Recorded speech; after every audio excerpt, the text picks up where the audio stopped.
أعوذ بالله من الشيطان الرجيم. بسم الله الرحمن الرحيم. ولما جاءت رسلنا لوطا سيء بهم وضاق بهم ذرعا وقال هذا يوم عسير وجاءه قومه يهرعون إليه ومن قبل كانوا يعملون السيئات قال يا قوم هؤلاء بناتي هن أطهر لكم فاتقوا الله ولا تخزون في ضيفي أليس منكم رجل رشيد قالوا لقد علمت ما لنا في بناتك من حق وإنك لتعلم ما نريد۔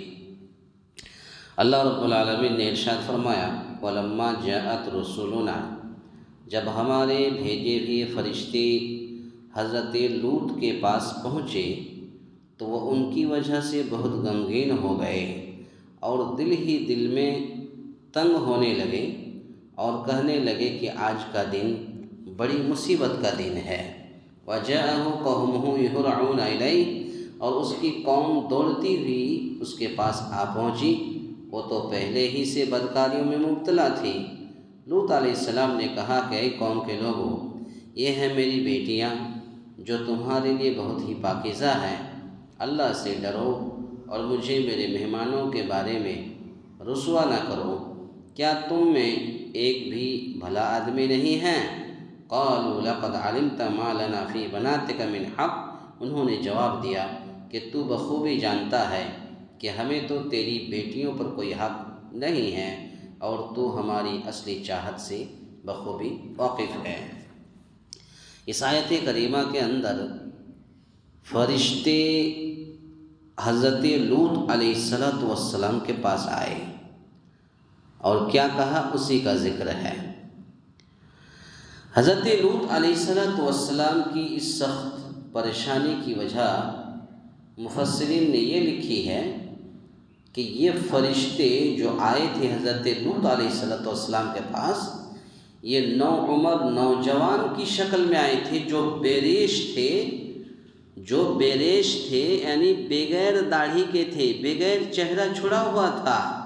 یہ فرشتے آئے، حضرت لوط علیہ السلام پہچان نہیں پائے کہ یہ فرشتہ ہے، جس سے حضرت لوط علیہ السلام نے اپنی قوم کی عادت قبیحہ کے پیش نظر سخت خطرہ محسوس کیا، کیونکہ ان کو یہ پتہ نہیں تھا کہ آنے والے یہ نوجوان مہمان نہیں ہیں۔ حضرت لوط علیہ السلام نے یہی سمجھا تھا کہ یہ مہمان ہیں، لیکن یہ مہمان نہیں بلکہ اللہ کے بھیجے ہوئے فرشتے ہیں جو اس قوم کو ہلاک کرنے کے لیے ہی آئے ہیں۔ کس قوم کو؟ قوم لوط کو۔ کیوں ہلاک کرنے آئے تھے؟ کیا غلطی تھی؟ اب دیکھیے وَجَاءَهُ قَوْمُهُ يُهْرَعُونَ إِلَيْهِ، اس کی قوم دوڑتی ہوئی اس کے پاس آ پہنچی، وہ تو پہلے ہی سے بدکاریوں میں مبتلا تھی۔ جب اغلام بازی کہتے ہیں لونڈے بازی، اس سے بھی قریب سے سمجھ لیے کہ یہ لوگ لڑکوں سے اپنی خواہشات پوری کرتے تھے، اپنی عورتوں کو جہاں سے فائدہ اٹھانا نہیں اٹھاتے تھے بلکہ وہ مردوں سے وہ فائدہ اٹھاتے تھے، یہ خواہشات ان کی تھی۔ تو جب اغلام بازی لونڈے بازی کے ان مریضوں کو پتہ چلا کہ چند خوبصورت نوجوان حضرت لوط علیہ السلام کے گھر آئے ہیں تو وہ دوڑے ہوئے آئے اور انہیں اپنے ساتھ لے جانے پر اصرار کیا، کہا کہ ان کو ہمارے ساتھ چھوڑ دیجئے، دے دیجئے تاکہ ان سے اپنے غلط خواہشات پوری کریں۔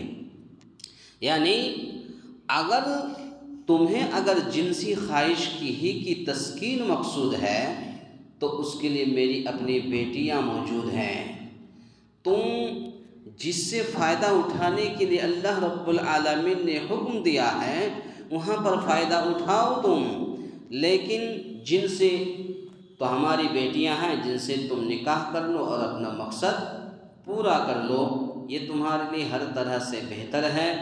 بعض نے کہا کہ بنات سے مراد عام عورتیں ہیں اور انہیں اپنی لڑکیاں اس لیے کہا ہے کہ پیغمبر اپنی امت کے لیے باپ ہوتا ہے۔ ظاہر سی بات ہے ہر دور میں اللہ تعالیٰ نے ایک نبی کو بھیجا تو وہ باپ کی شکل میں بھیجا ہے، مطلب یہ ہے کہ اس کام کے لیے عورتیں موجود ہو. تم جو مردوں سے اپنی خواہشات پوری کرتے ہو یہ اسلام کے اندر حرام ہے، غلط ہے. اگر تم کو فائدہ اٹھانا ہے تو ہماری بیٹیاں ہیں، ہماری بہنیں ہیں، تم ان سے شادی کر لو، نکاح کر لو اور تم اپنا فائدہ پورا کرو، ان سے نکاح کرو، اپنا مقصد پورا کرو. یعنی میرے گھر آئے مہمانوں کے ساتھ زیادتی اور زبردستی کر کے مجھے رسوا نہ کرو.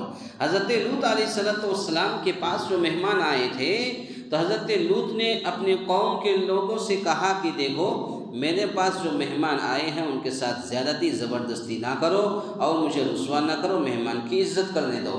کیا تم میں ایک آدمی بھی ایسا سمجھدار نہیں ہے؟ یہاں پر کہہ رہا ہے الیس منکم رجل رشید، کیا تم میں ایک آدمی بھی بھلا آدمی نہیں ہے؟ تو کیا تم میں ایک آدمی بھی ایسا سمجھدار نہیں ہے جو میری اس دکھ اور درد کو سمجھے، جو میزبانی کے تقاضوں اور اس کی نزاکت کو سمجھ سکے اور تمہیں اپنے برے ارادوں سے روک سکے. حضرت لوط علیہ السلام نے ساری باتیں اس بنیاد پر کی کہ وہ ان فرشتوں کو فی الواقع نووارد مسافر اور مہمان ہی سمجھتے رہے. وہ سمجھ نہیں پائے کہ اللہ کے فرشتے ہیں، وہ مہمان ہی سمجھ رہے تھے. اس لیے وہ بے جا طور پر ان کی حفاظت کو اپنی عزت و وقار کے لیے ضروری سمجھتے رہے. اگر ان کو پتہ چل جاتا یا وہ عالم الغیب ہوتی تو ظاہر بات ہے کہ انہیں یہ پریشانی ہرگز لاحق نہ ہوتی جو انہیں ہوئی ہے اور جس کا نقشہ یہاں قرآن مجید نے کھینچا ہے. تو وہ جو خوبصورت نوجوان کچھ آئے تھے حضرت لوط علیہ السلام کے پاس، تو وہ مہمان نہیں تھے، وہ سارے کے سارے فرشتے تھے جو حضرت لوط علیہ السلام کی قوم کو ہلاک و برباد کرنے آئے تھے. تو وہ اللہ کے فرشتے تھے. حضرت لوط علیہ السلام سمجھ نہیں پائے کہ یہ فرشتے ہیں، وہ یہ سوچ رہے تھے کہ ہمارے مہمان ہیں. قالوا لقد علمت ما لنا فی بناتک من حق، انہوں نے جواب دیا کہ تو بخوبی جانتا ہے کہ ہمیں تو تیری بیٹیوں پر کوئی حق نہیں ہے. یعنی ایک جائز اور فطری طریقے کو انہوں نے بالکل رد کر دیا.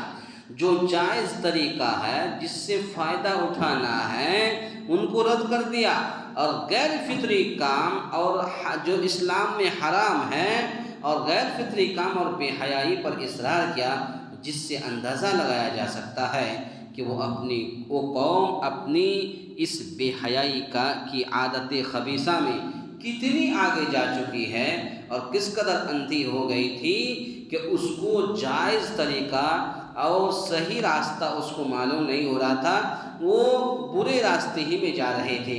اور جانتے ہیں حضرت لوط علیہ السلام پر کیا عذاب آیا تھا؟ حضرت لوط علیہ السلام کی قوم پر یہ عذاب جب آیا تھا تو جب یہ لوگ اپنے مردوں سے اپنی خواہشات پوری کرتے تھے تو اللہ رب العالمین نے اس کے اوپر جو عذاب بھیجا تھا، ایسے ہی اللہ رب العالمین نے زمین کو حکم دیا اور زمین ایسے ہی اٹھا، آدمی کو نیچے کر دیا، مٹی کو اوپر کر دیا. یہ عذاب آیا تھا قوم لوط پر. تو آج کے درس کا خلاصہ کلام یہ ہے کہ حضرت لوط علیہ السلام کے پاس فرشتے آئے، اور فرشتے جو آئے تھے وہ بغیر چہرہ چھڑا ہوا تھا، یعنی داڑھی نہیں تھی، ایسے ہی نوجوان کی شکل میں آیا تھا. تو حضرت لوط علیہ السلام نے سمجھا کہ یہ مہمان ہیں، لیکن وہ فرشتے تھے.